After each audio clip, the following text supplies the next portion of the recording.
नमस्कार विद्यार्थियों। जैसा कि हम राजस्थान हिस्ट्री का टॉपिक पढ़ रहे थे, राजस्थान में प्रजामंडल आंदोलन, और हमने जो लास्ट प्रजामंडल पढ़ा था, पहला ही जयपुर प्रजामंडल, उसी टॉपिक को कंटिन्यू कर रहा हूं मैं आगे। नेक्स्ट जो हम प्रजामंडल पढ़ने जा रहे हैं वो है जोधपुर प्रजामंडल।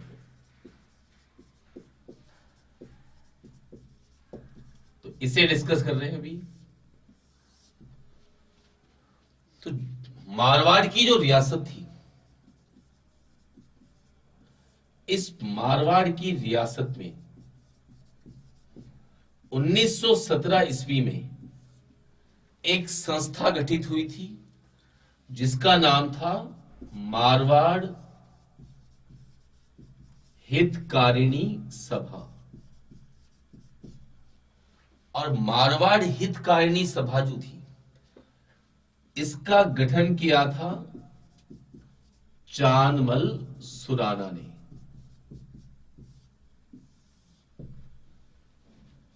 1919 ईस्वी में, जैसा कि मैंने आपको बताया था, गठन किया गया था राजस्थान सेवा संघ का। तो राजस्थान सेवा संघ जो है, इसी की तरह की एक संस्था बनाई गई 1920 में। इसका नाम था मारवाड़ सेवा संघ। और मारवाड़ सेवा संघ जो है, ये स्थापित की जय नारायण व्यास ने। तो मारवाड़ सेवा संघ पर प्रतिबंध लगा दिया गया। तो जब मारवाड़ सेवा संघ पर प्रतिबंध लगा, तो फिर मारवाड़ सेवा संघ का नाम बदलकर मारवाड़ हितकारिणी सभा ही रख दिया गया, या एक प्रकार से ये कह सकते हैं, इनका आपस में विलय कर दिया गया। 1929 में जयनारायण व्यास जो थे, इन्होंने स्थापित की मारवाड़ राज्य लोक परिषद। तो ये संस्था स्थापित की थी जय नारायण व्यास ने। तो इस कारण से जय नारायण व्यास जो थे, इन पर प्रतिबंध लगा दिया गया और इन्हें मारवाड़ रियासत से निष्कासित कर दिया गया था। तो जय नारायण व्यास जो है, ये चले गए थे कहां पर? ब्यावर। और ब्यावर में रहने के दौरान इन्होंने पुस्तक लिखी मारवाड़ की अव्यवस्था, और दूसरी थी पोपाबाई की पोल। तो ये दो पुस्तकें लिखी थी जय नारायण व्यास ने। और 1931 के अंदर ही जय नारायण व्यास ने स्थापना करवाई मारवाड़ यूथ लीग की। और मारवाड़ यूथ लीग के जो कार्यकर्ता थे, उन्होंने इन दोनों पुस्तिकाओं का वितरण जोधपुर की जनता के बीच में करवा दिया। 24-25 नवंबर 1931 को मारवाड़ राज्य लोक परिषद का अधिवेशन आयोजित किया गया। कहां पर? पुष्कर में। तो पुष्कर में मारवाड़ राज्य लोक परिषद का अधिवेशन आयोजित हुआ। इसकी अध्यक्षता की थी चांदकरण शारदा ने। और इसी में भाग लेने आए थे महादेव देसाई। ये गांधी के निजी सचिव थे। गांधी की पत्नी आई थी कस्तूरबा गांधी, दादा केलकर, मणिलाल भंडारी इत्यादि कई व्यक्ति थे जिन्होंने इस मारवाड़ राज्य लोक परिषद के अधिवेशन में भाग लिया। एक बार वापस देखिए, मारवाड़ की जो रियासत थी, यहां पर 1917 में मारवाड़ हितकारिणी सभा, ये एक संस्था स्थापित की थी चांदमल सुराना ने। 1920 में जयनारायण व्यास ने मारवाड़ सेवा संघ की स्थापना की। 1929 में फिर जयनारायण व्यास ने मारवाड़ राज्य लोक परिषद की स्थापना की। तो जब मारवाड़ राज्य लोक परिषद की स्थापना हुई तो जयनारायण व्यास पर प्रतिबंध लगाकर उन्हें जोधपुर से निष्कासित कर दिया गया। तो जयनारायण व्यास चले गए थे ब्यावर।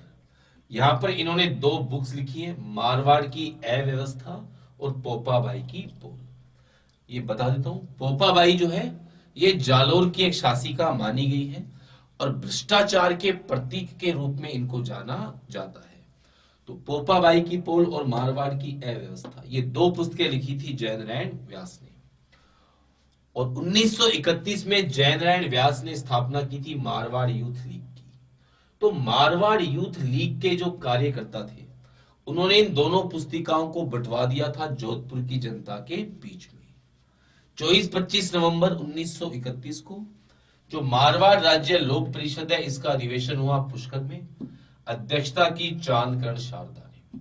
तो इसमें भाग लिया महादेव देसाई, कस्तूरबा गांधी, दादा केलकर, मणिलाल भंडारी इत्यादि कई लोगों के द्वारा इसमें भाग लिया गया। क्लियर? इसका स्क्रीनशॉट लेके आप इसको लिख सकते हैं। इससे आगे चलता हूं।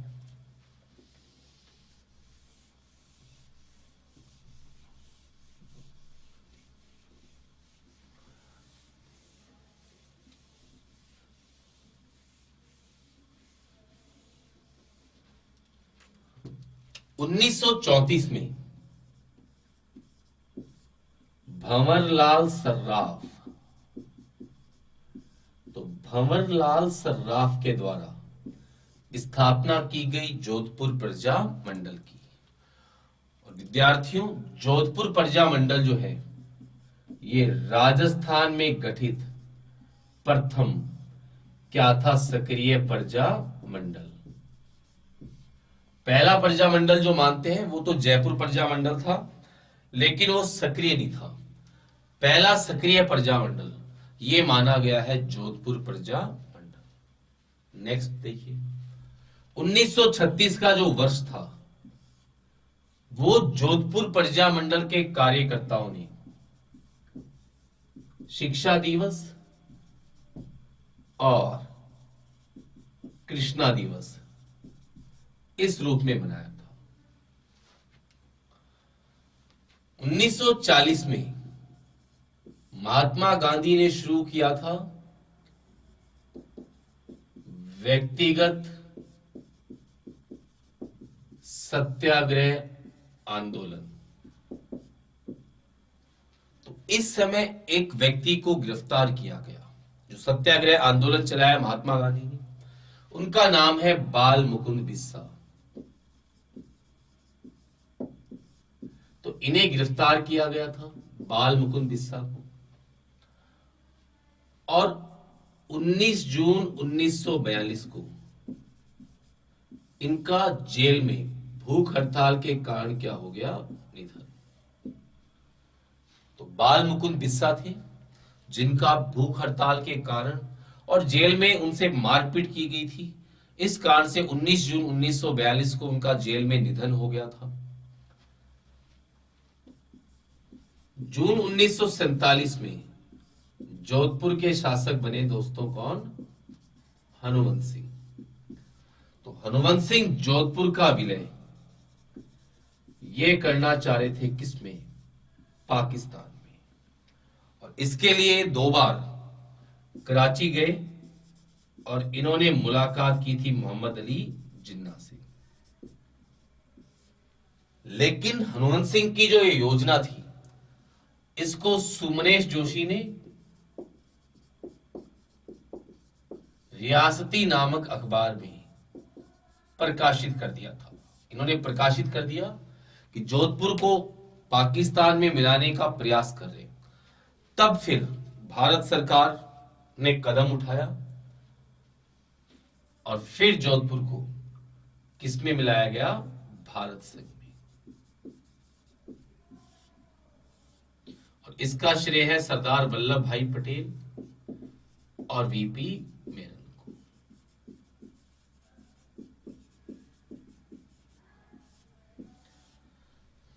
ये था जोधपुर प्रजा मंडल। अब जोधपुर प्रजा मंडल से जुड़ी दो चीजें आपके सामने बता रहा हूं। एक तो जोधपुर प्रजा मंडल की एक सक्रिय कार्यकर्ता, ये थी महिमा देवी किंकर। कभी भी क्वेश्चन आए महिमा देवी किंकर किस प्रजा मंडल से संबंधित है, तो ये आएगा जोधपुर प्रजा मंडल। दूसरा, एक व्यक्ति थे गणेशी लाल व्यास। तो गणेशी लाल व्यास जो है, इनकी एक कविताओं का संग्रह था गरीबों की आवाज। तो इसके कारण जोधपुर की जनता ने इनको उपाधि प्रदान की थी, किसकी? उस्ताद की। तो ये था जोधपुर प्रजा मंडल। वापस से डिस्कस बता रहा हूं आपको। 1917 में चांदमल सुराना थे, इन्होंने एक संस्था बनाई मारवाड़ हितकारिणी सभा। निष्क्रिय संस्था थी, सक्रिय नहीं थी। 1920 में जयनारायण व्यास ने स्थापना की मारवाड़ सेवा संघ की। 1929 में जयनारायण व्यास ने एक और संस्था बनाई मारवाड़ राज्य लोक परिषद। अब मारवाड़ राज्य लोक परिषद की स्थापना की तो जयनारायण व्यास को निष्कासित कर दिया गया जोधपुर रियासत से। ये चले गए अजमेर, ब्यावर जो स्थान है, ब्यावर में ही रहने के दौरान दो पुस्तकें लिखी हैं, मारवाड़ की अव्यवस्था और पोपाबाई की पोल। 1931 में फिर जो जयनारायण व्यास थे, इन्होंने मारवाड़ यूथ लीग की स्थापना की और मारवाड़ यूथ लीग के जो कार्यकर्ता थे, इन्होंने इन दोनों पुस्तिकाओं को जोधपुर की जनता के बीच में डिस्ट्रीब्यूट कर दिया था। 24-25 नवंबर 1931 को पुष्कर में अधिवेशन हुआ मारवाड़ राज्य लोक परिषद का। तो मारवाड़ राज्य लोक परिषद जो है, इसके अधिवेशन की अध्यक्षता की चांदकरण शारदा ने, और इसमें भाग लेने आए थे महादेव देसाई। ये गांधी के निजी सचिव हैं और इन्होंने गांधी की जो आत्मकथा थी सत्याकामा प्रयोग गुजराती में लिखी, उसको इंग्लिश में ट्रांसलेट भी किया है माय एक्सपेरिमेंट्स विद ट्रुथ के नाम से। इसके अलावा गांधी की पत्नी कस्तूरबा गांधी, मणिलाल कोठारी, दादा केलकर इत्यादि लोग भाग लेने आए थे। 1934 में भंवरलाल सर्राफ थे, इन्होंने जोधपुर प्रजा मंडल की स्थापना की है और ये राजस्थान में गठित पहला सक्रिय प्रजा मंडल है। 1936 का वर्ष मनाया गया शिक्षा दिवस कृष्णा दिवस के रूप में। 1940 में जब गांधी ने स्टार्ट किया व्यक्तिगत सत्याग्रह आंदोलन, हम इस व्यक्तिगत सत्याग्रह आंदोलन को दिल्ली चलो या जेल भरो आंदोलन भी कहते हैं। तो उस दौरान गिरफ्तार किए गए थे बाल मुकुंद बिस्सा, इनको जेल में भूखा रखा गया, इन्होंने भूख हड़ताल भी की। फिर तो 19 जून 1942 को इनका जेल में निधन हो गया था। ठीक है, जब हनुवंत सिंह जोधपुर के शासक बने तो हनुवंत सिंह जोधपुर को पाकिस्तान में मिलाने का प्रयास कर रहे थे। 2 बार कराची जाकर जिन्ना से मुलाकात भी की थी इन्होंने, लेकिन इस योजना के बारे में सुमनेश जोशी ने रियासती नामक पेपर था उसमें छाप दिया था। तब फिर सरदार पटेल, वीपी मेनन, इनके प्रयास से यह संभव नहीं हो पाया। महिमा देवी कंकर ये जोधपुर प्रजा मंडल की एक सक्रिय महिला कार्यकर्ता थी। गणेशी लाल व्यास, इनकी कविताओं का संग्रह है एक गरीबों की आवाज। इसके कारण जोधपुर की जनता ने इनको उपाधि प्रदान की है, किसकी? उस्ताद की। तो ये था जोधपुर प्रजा। नेक्स्ट हम पढ़ते हैं बीकानेर प्रजा मंडल।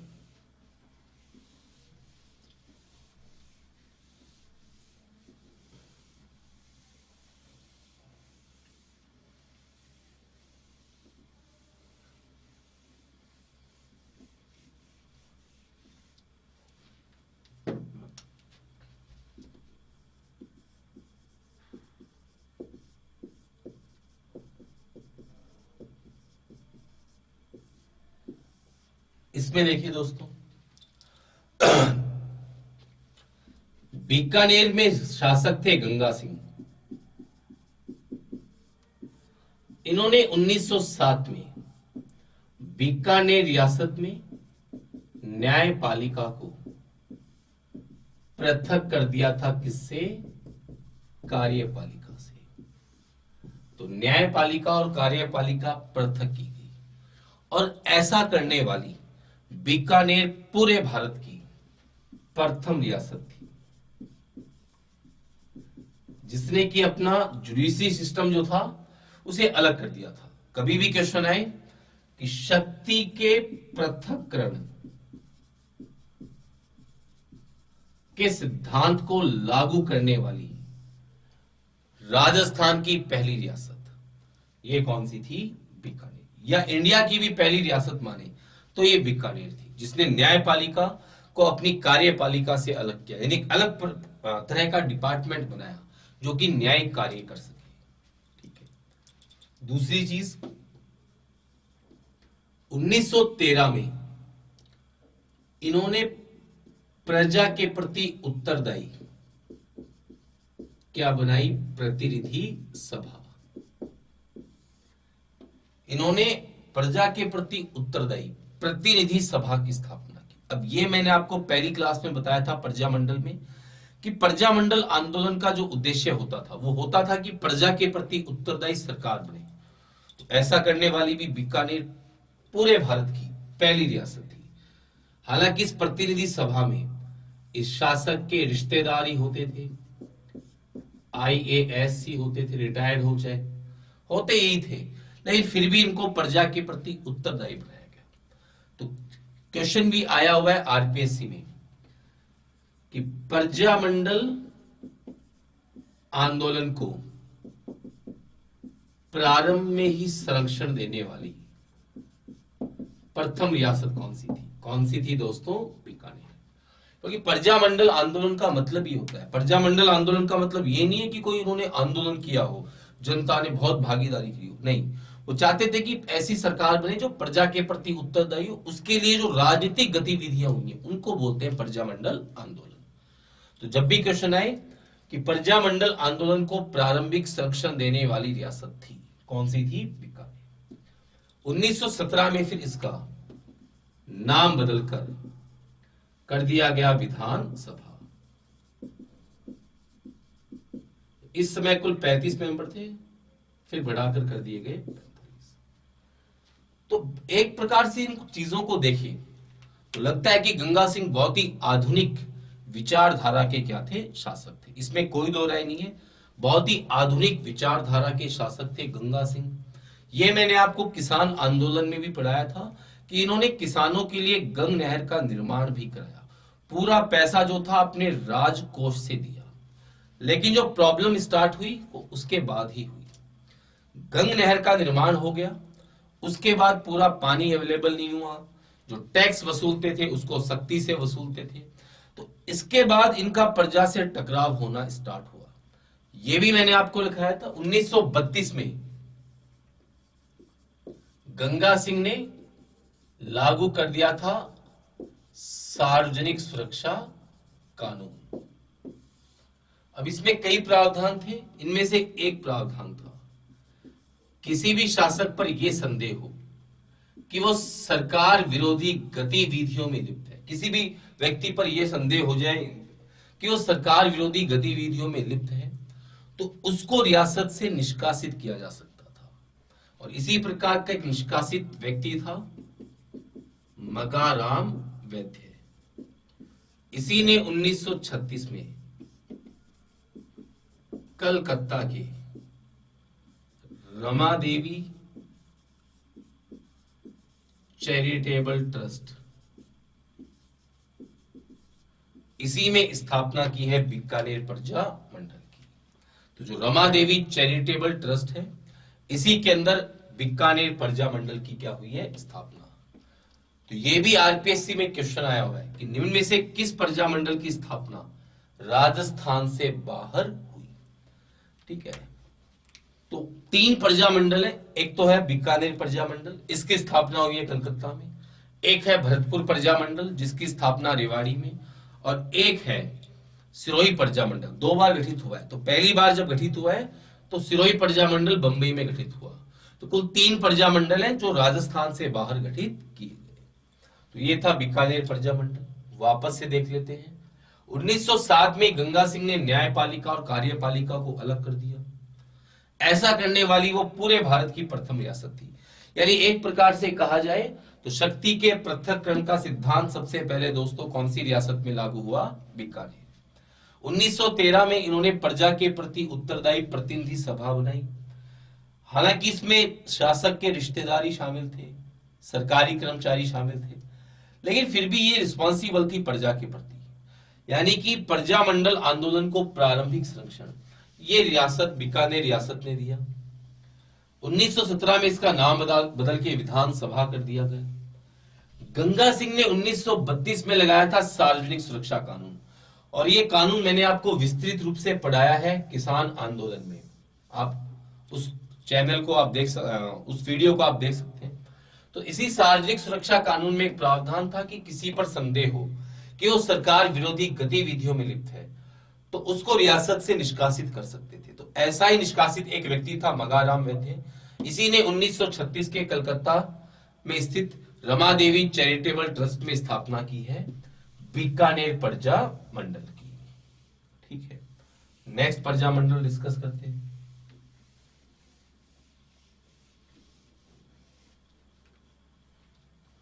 नेक्स्ट हमारा प्रजा मंडल है डूंगरपुर प्रजा मंडल।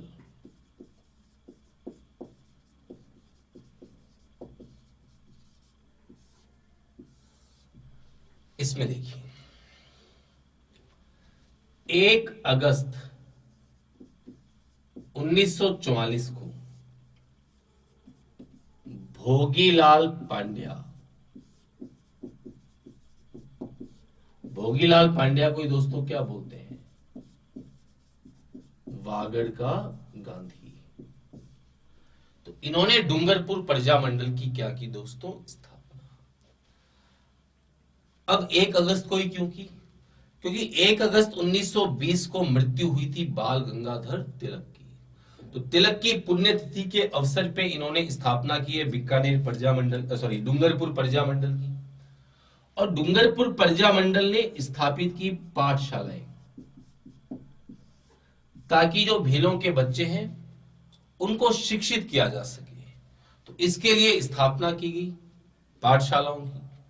और जो डूंगरपुर की रियासत थी इसने इन पाठशालाओं को बंद करने का निर्णय लिया।